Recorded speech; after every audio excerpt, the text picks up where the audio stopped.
Hello students, good morning. देखिए, हमारा जो पिछला लेक्चर चल रहा था उस लेक्चर में हम लोगों ने बोहर्स एटॉमिक मॉडल के बारे में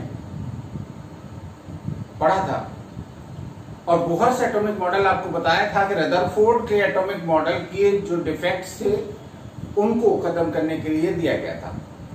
और एक बात बता दूं कि रदरफोर्ड के मॉडल में एक मेन डिफेक्ट आपको हमने ये भी बताया था कि Rutherford model was unable to explain the line spectrum of hydrogen atom. Hydrogen का जो स्पेक्ट्रम है उससे एनर्जी एमिशन का जो एक तरह से आपका ये पिक्चर है, फोटो है, उसमें लाइन स्पेक्ट्रम आया था। लाइन स्पेक्ट्रम किस तरह से? लाइन स्पेक्ट्रम इस तरह से। ये जो लाइन होती है, इन लाइंस की एक डेफिनेट वेवलेंथ होती है, डेफिनेट इंटेंसिटी होती है।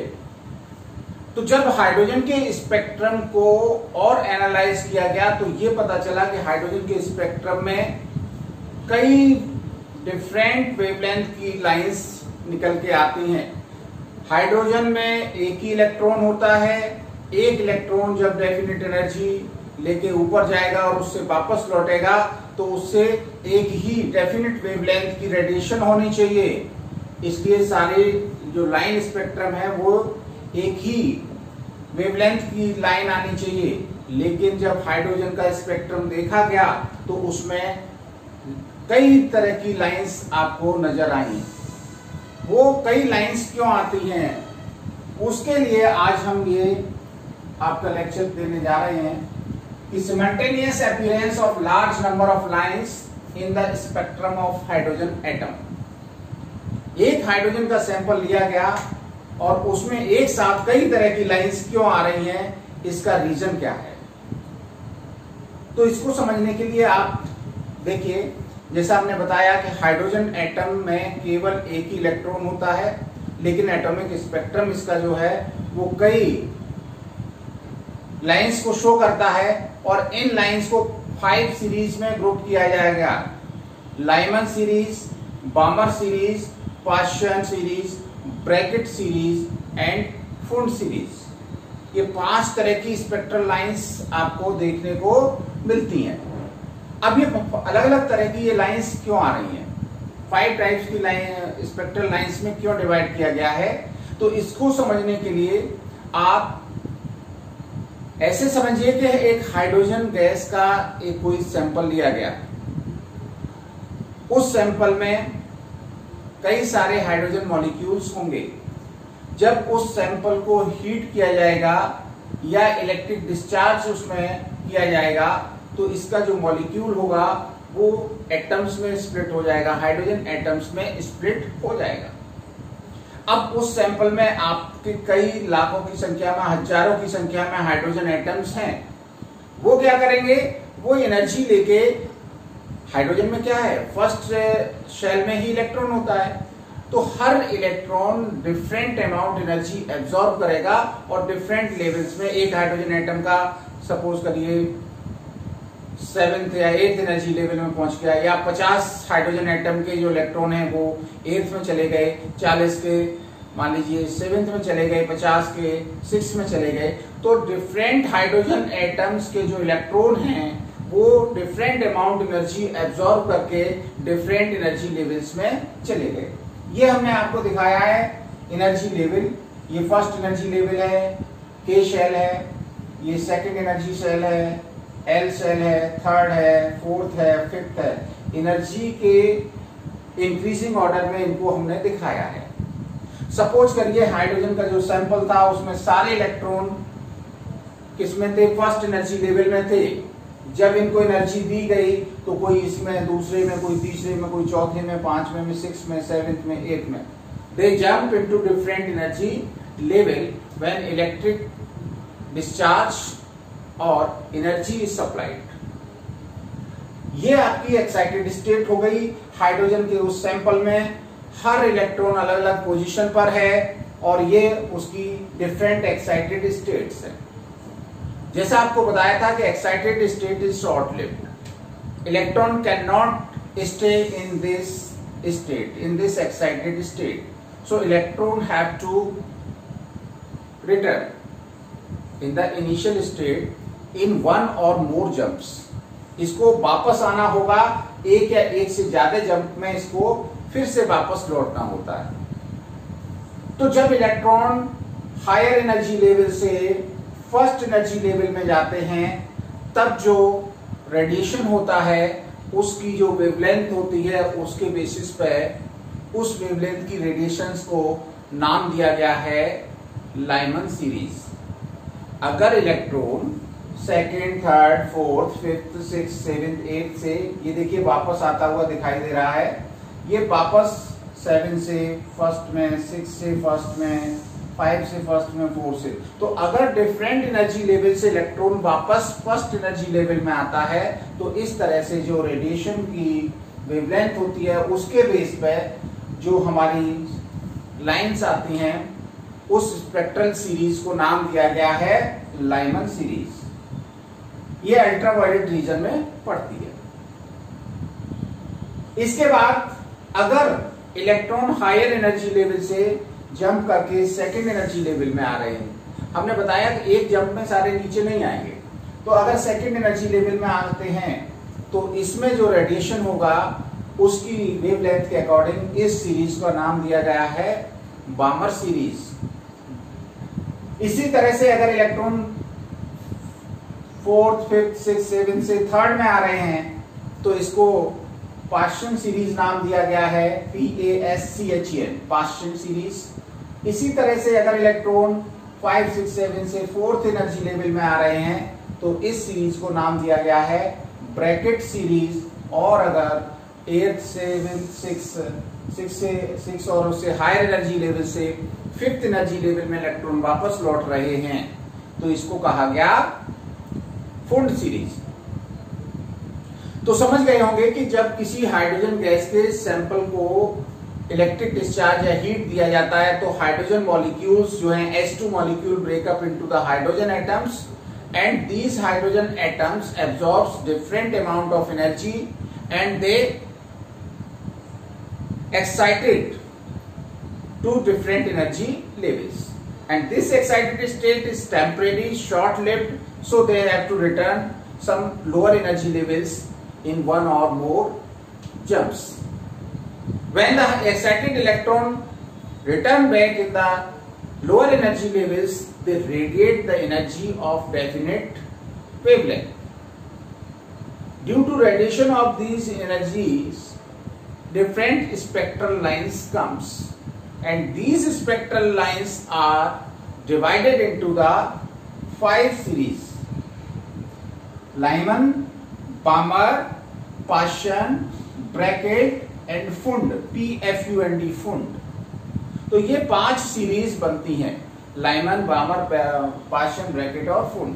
तो इनको आज हम फिर से एक कैटेगराइज करके देख लें कि जो पहली सीरीज बनती है उस सीरीज का नाम है लाइमन। लाइमन सीरीज है।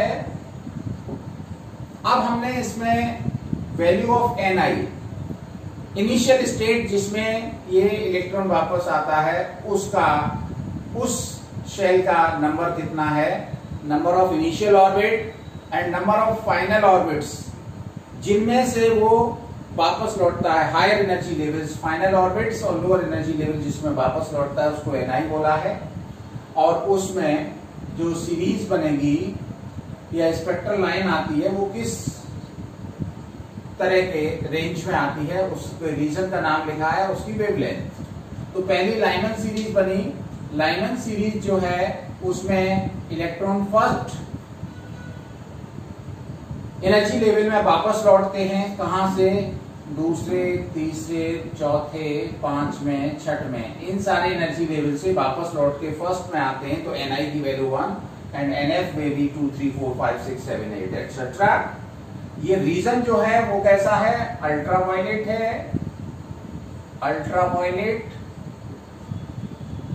और इसकी जो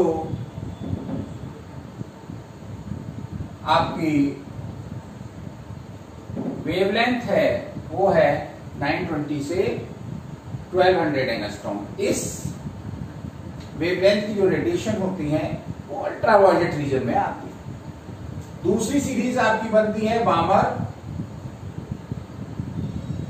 BALMER, बामर सीरीज बोली जाती है।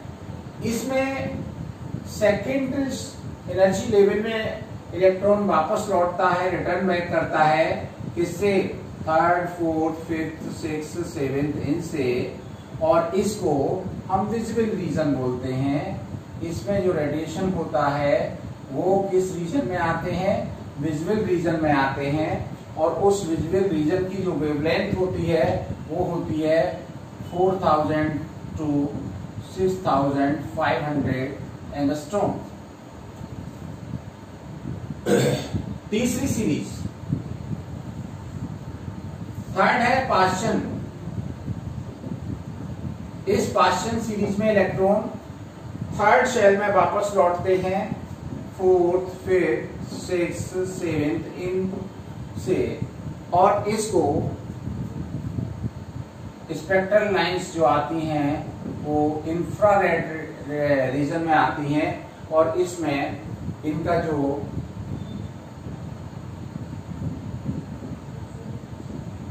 वेवलेंथ होता है वो 9500 से 18750 एंगस्ट्रॉम के बीच में होता है। अगली सीरीज हम जो फोर्थ सीरीज की बात कर रहे हैं उसका नाम है ब्रैकेट। ब्रैकेट सीरीज में इलेक्ट्रॉन जो वापस आते हैं वो फोर्थ एनर्जी लेवल में, किससे? Fifth, sixth, seventh energy level से। और इसको हम ये भी IR, इंफ्रारेड, इनको शॉर्ट में IR बोल देते हैं। इंफ्रारेड आपकी रीजन में पड़ते हैं। और इसमें जो आपका वेवलेंथ है 19450 से 40500 एंगस्ट्रॉम के बीच में है। लास्ट हमारी जो सीरीज है वो है फुंड। फुंड सीरीज में हमारे इलेक्ट्रॉन जो लौट के वापस आते हैं, फिफ्थ में आते हैं, फिफ्थ एनर्जी लेवल में आते हैं, 6, 7, 8 से आते हैं। और इसको हम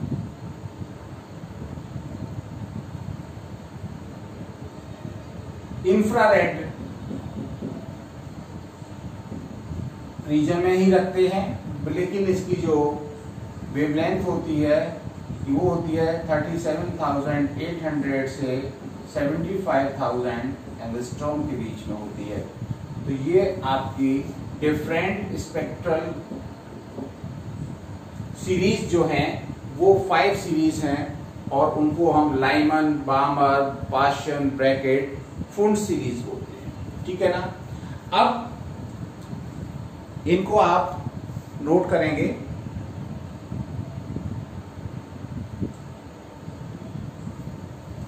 थोड़ा सा और देख लीजिए।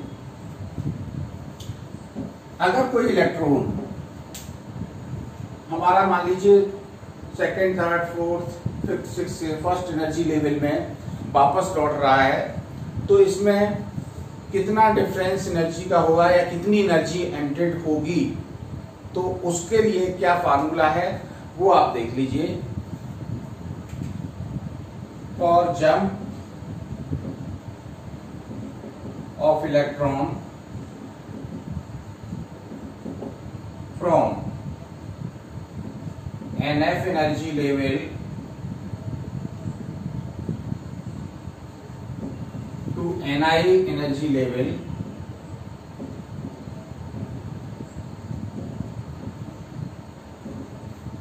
the energy emitted,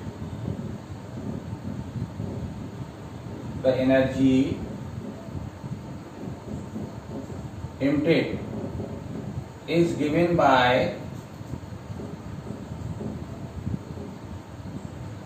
formula. जब हम हायर एनर्जी लेवल से इलेक्ट्रॉन लोअर एनर्जी लेवल में जंप कर रहे हैं तो इसके लिए हम क्या फार्मूला देंगे? डेल्टा E, नोट कर लेना, delta E equal RH 1/NI square minus 1/NF square. यहाँ RH रिडबर्ग कांस्टेंट होता है और इसकी जो वैल्यू होती है वो कितनी होती है वो देख लें, 2.18 इंटू 10⁻⁻18 जूल। ये क्या इसकी है? Rydberg constant.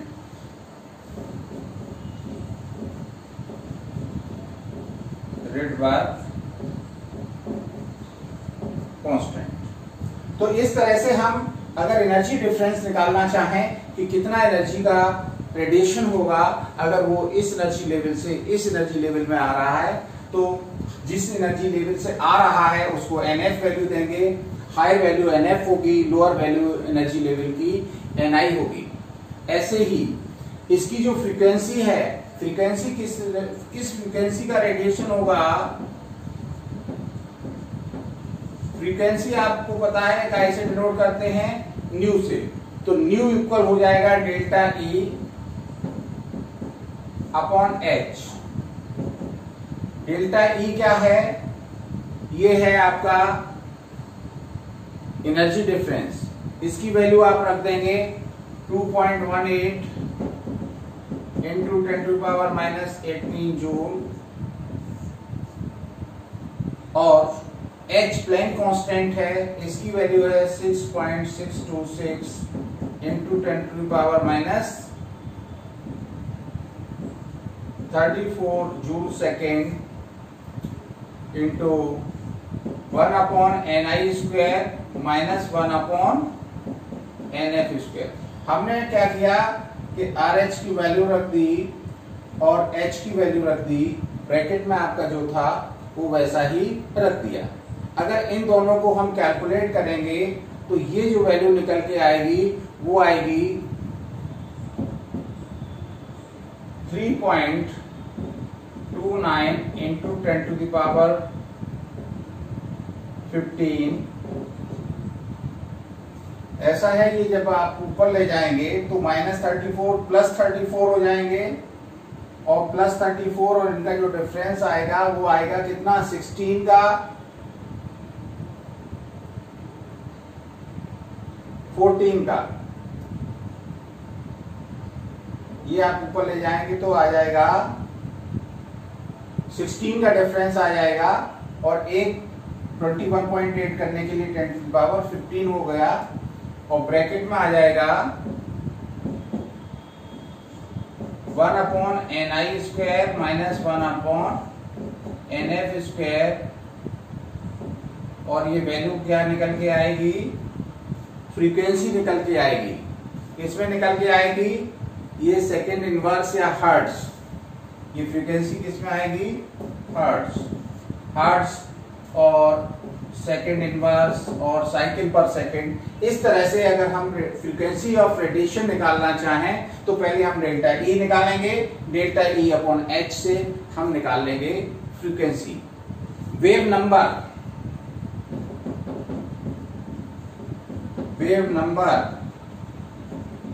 ये होता है न्यू बार इक्वल आपका हो जाता है new upon C। New upon C से हम क्या निकाल लेंगे, ये आपका न्यू बार निकाल लेंगे। अब न्यू की वैल्यू आप कितनी रखेंगे, इतनी रखते हैं, तो ये आ गया 3.29 इंटू 10⁻15 सेकेंड इनवर्स अपॉन C3 into 10⁸ metre second inverse, और ये वैल्यू आपकी 1/NI माइनस 1/NF स्क्वायर। अब इस वैल्यू को जब हम कैलकुलेट करेंगे तो ये आपकी आ जाएगी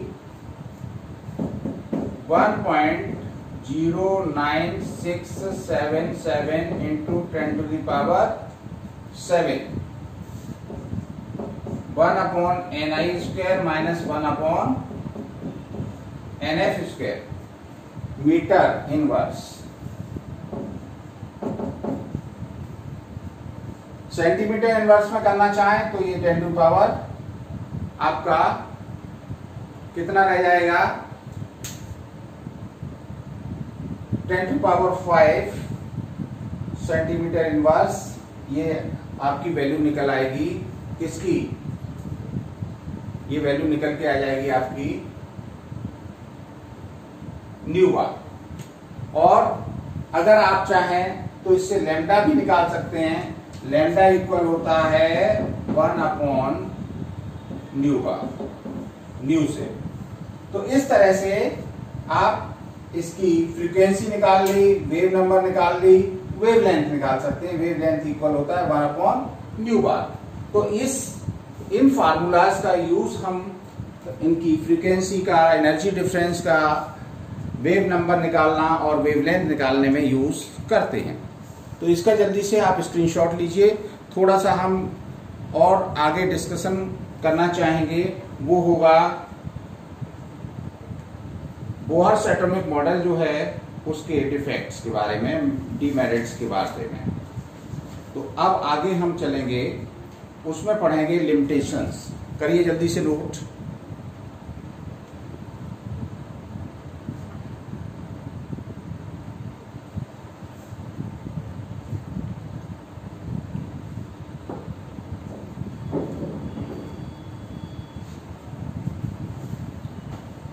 तो आगे देखिए, ये आपने नोट कर लिया होगा शायद। अब हम देख रहे हैं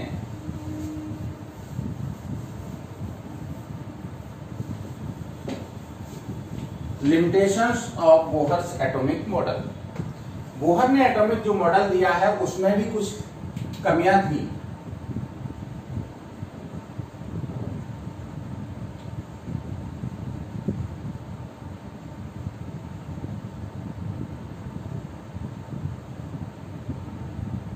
तो इस मॉडल की क्या लिमिटेशंस थी, क्या चीजों को, लिमिटेशंस माने एक बहुत सारी चीजों को ये एक्सप्लेन नहीं कर पाता था।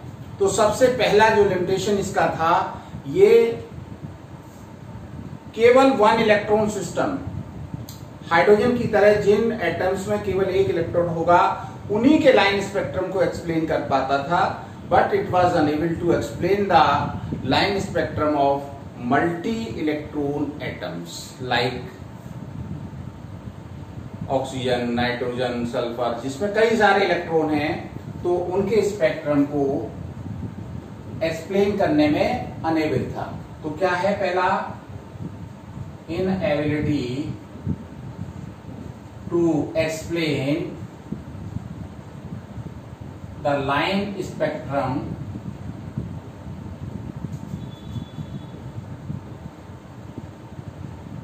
Of multi electron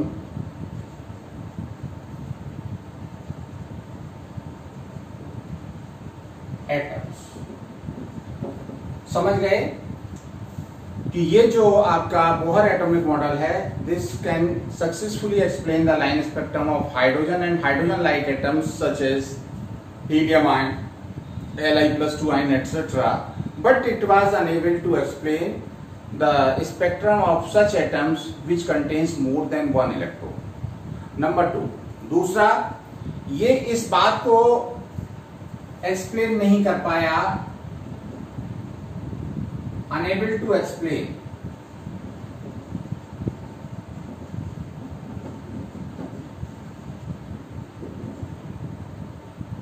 splitting of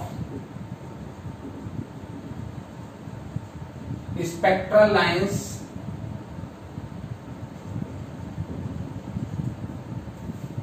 अगर हम इन स्पेक्ट्रल लाइन को मैग्नेटिक फील्ड में रख दें, ठीक है ना, तो ये स्प्लिट हो जाती हैं, और इलेक्ट्रिक फील्ड में रख दें तो भी ये स्प्लिट हो जाती हैं। तो इन मैग्नेटिक फील्ड में या इलेक्ट्रिकल फील्ड में इसकी स्प्लिटिंग क्यों हो जाती है? ये जो लाइंस, एक सिंगल लाइन आपको लग रही है, इस सिंगल लाइन को जब हमने मैग्नेटिक फील्ड में रखा तो ये लाइन भी कई मतलब अलग अलग स्प्लिट हो गई। ऐसा महसूस हो रहा है कि ये लाइन जो है वो बहुत फाइन लाइन से मिलके बनी है। तो ये फाइन लाइंस क्या हैं? Why these lines split into the magnetic field and electric field? तो splitting of spectral line in magnetic field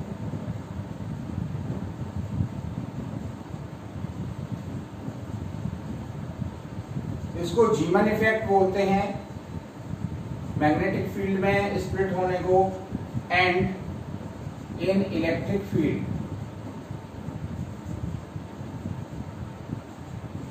इसको स्टार्क इफेक्ट बोलते हैं। तो दूसरा जो महत्वपूर्ण इसका जो डीमेरिट है बोहर्स एटॉमिक मॉडल का कि they are unable to explain the splitting of these spectral lines in magnetic field और इलेक्ट्रिकल फील्ड। तो ये इनका दूसरा एक इंपॉर्टेंट डीमेरिट हो गया। तीसरा, बोहर एटॉमिक मॉडल जो है वो इलेक्ट्रॉन को एक पार्टिकल मानता है। Bohr's atomic model says that electron behaves like a particle and it moves around the nucleus like particle, but the Heisenberg uncertainty principle and other wave mechanical model states that electron has particle nature as well as wave nature। हमारा Bohr का atomic model जो है वो electron को किस तरह से movement करता हुआ मानता है वो देख लीजिए। बोहर्स एटॉमिक मॉडल में इलेक्ट्रॉन इस तरह से न्यूक्लियस के चारों ओर सर्कुलर पाथ्स पर मूव करता हुआ पाया गया। हालांकि बाद में मॉडिफाइड मॉडल सोमरफील्ड का आया, उसमें यह बताया गया है कि एक अगर पर्टिकुलर शेल का इलेक्ट्रॉन एक ही शेल में मूव करेगा तो उसकी एनर्जी सबकी इक्वल होगी, लेकिन एक लाइन उसमें डिफरेंट स्पेक्ट्रल लाइन आने का मतलब क्या है कि एक ही शेल के इलेक्ट्रॉन की एनर्जी में भी थोड़ा थोड़ा वेरिएशन होता है। तो वो सोमरफील्ड मॉडल द्वारा बताया गया कि ये लाइंस जो आपका इलेक्ट्रॉन है वो डेफिनेट पाथ पर न घूम के सर्कुलर पाथ पर न घूम के इलिप्टिकल पाथ पर भी घूम सकता है। और दूसरी बात, इन्होंने इसको इलेक्ट्रॉन को पार्टिकल की तरह पार्टिकल नेचर माना है, लेकिन जो आपके आगे मॉडल हैं उसमें इलेक्ट्रॉन का जो मोशन है वो इस तरह से वेव मोशन माना गया है। तो Bohr's atomic model was unable to explain the dual nature, particle nature. तो ये आप इस तरह के मूवमेंट से क्या पता चलता है, पार्टिकल नेचर, और ये क्या बताता है, वेव नेचर। तो तीसरा डिफेक्ट मेन इसका क्या था कि Bohr's atomic model was unable to explain the dual nature of electron। Electron की डुअल नेचर है, इस बात को बोहर एटॉमिक मॉडल एक्सप्लेन नहीं कर पाया, और इसी वजह से ये मॉडल हाइजेनबर्ग अनसर्टेनिटी प्रिंसिपल, जिसमें पोजीशन और वेलोसिटी वेल डिफाइंड है, नहीं है। जब वेव नेचर होगी तो पोजीशन और वेलोसिटी एक्यूरेटली डिफाइन नहीं कर सकती। तो ये मॉडल जो है हाइजेनबर्ग अनसर्टेनिटी प्रिंसिपल को भी एक्सप्लेन नहीं कर पाया।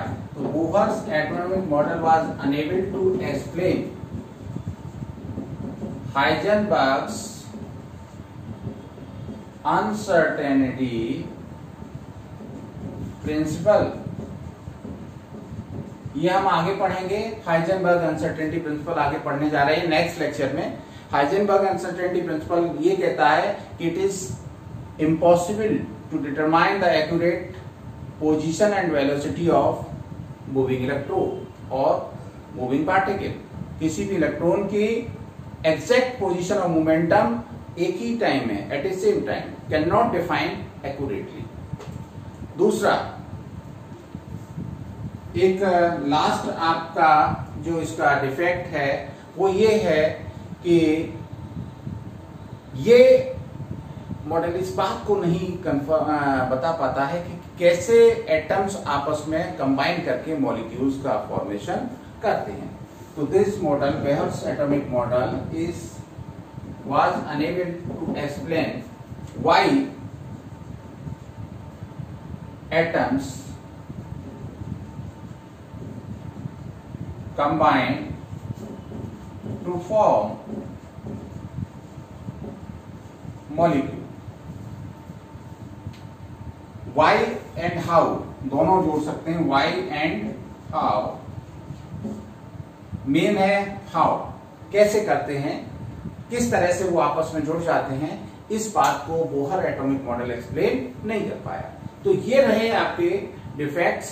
अब हम मॉडर्न आपके जो एटॉमिक मॉडल्स हैं उस पर आगे डिस्कशन करेंगे. Thank you.